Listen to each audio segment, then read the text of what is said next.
విద్యాభివృద్ధే దేశాభివృద్ధికి సూచికగా చెప్పవచ్చునని చంద్రగిరి ఎమ్మెల్యే పులివర్తె నాని అన్నారు.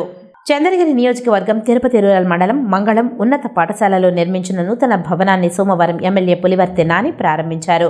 ఈ కార్యక్రమానికి పాఠశాల వద్దకు చేరుకున్న ఎమ్మెల్యేకి స్థానికులు, ఉపాధ్యాయులు, విద్యార్థులు, వారి తల్లిదండ్రులు అపూర్వ స్వాగతం పలికారు. పాఠశాల భవనాన్ని రిబ్బన్ కత్తిరించి నాని ప్రారంభించారు. 10వ తరగతి పరీక్షల్లో ఉత్తమ ప్రతిభ కనపరిచిన విద్యార్థులకు ఉపాధ్యాయులు తమ సొంత డబ్బులతో ప్రోత్సాహక నగదు బహుమతులను ఎమ్మెల్యే చేతుల మీదుగా ఇప్పించారు.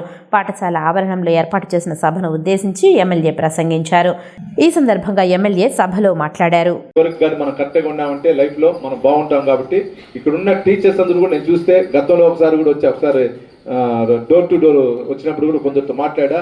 అప్పుడు కూడా బాగా క్లాసెస్ చెప్తా ఉన్నారు అందరూ కూడా.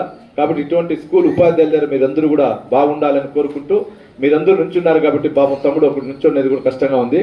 కాబట్టి దయచేసి అందరూ కూడా ఈ అవకాశం ఇచ్చిన ప్రతి ఒక్క సోదరిమణులకి, అదేవిధంగా ఉపాధ్యాయులకి, అధికారులకు కూడా పేరు పేరున ధన్యవాదాలు తెలియజేసుకుంటున్నా.